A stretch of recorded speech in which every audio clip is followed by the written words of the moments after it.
असली रंग। लाला जी की गुंजियां महंगी होने के बावजूद बहुत बिकती थी। होली के अवसर पर दुकान पर गुंजियां लेने वालों की बहुत भीड़ थी। कैश काउंटर पर लाला जी खुद थे। एक ग्राहक बड़ी देर से बार बार एक नोट उनकी तरफ बढ़ा रहा था। उसने गुंजियों का भुगतान तो कर दिया था, वह कुछ कह भी रहा था, मगर लाला जी कुछ ऊंचा सुनने और कुछ भीड़ के कारण उसकी बात समझ नहीं पा रहे थे। वह उसे देख रहे थे और समझ रहे थे कि शायद नोट में कुछ खराबी है और उसे दूसरा चाहिए। उन्होंने उसे 2 मिनट शांति रखने का इशारा किया और दूसरे ग्राहक को निपटाने लगे। वह ग्राहक एक और खड़ा होकर प्रतीक्षा करने लगा। 5 मिनट बाद लाला जी का ध्यान उसकी ओर गया।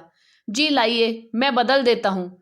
लाला जी ने उसी मूल्य का करारा नोट उसकी तरफ बढ़ाया। लीजिए लाला जी, मुझे दूसरा नोट नहीं चाहिए। आपने गलती से एक नोट अधिक दे दिया था, मैं तो वही वापस कर रहा था। आपने रुकने को कहा तो मैं रुक गया। लाला जी ईमानदारी की प्रतीक्षा पर दंग रह गए। आप बैंक में हैं क्या? अपनी झेप मिटाने के लिए उन्होंने कहा। उस आदमी को चेहरा लटक गया।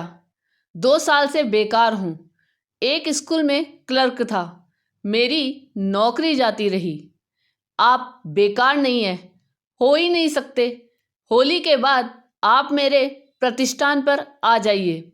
उस आदमी के चेहरे पर होली के सारे रंग नजर आने लगे। और हाँ, ये मेरे प्रतिष्ठान की सबसे अच्छी मिठाई आपके बच्चों के लिए, इनकार न कीजिएगा। लाला जी ने बड़े स्नेह से उसे डिब्बा पकड़ाया। आंखों से चली अश्रुओं की धार ने इस होली को दिवाली बना दिया। आपको ये कहानी कैसी लगी, यह कमेंट करके जरूर बताइए।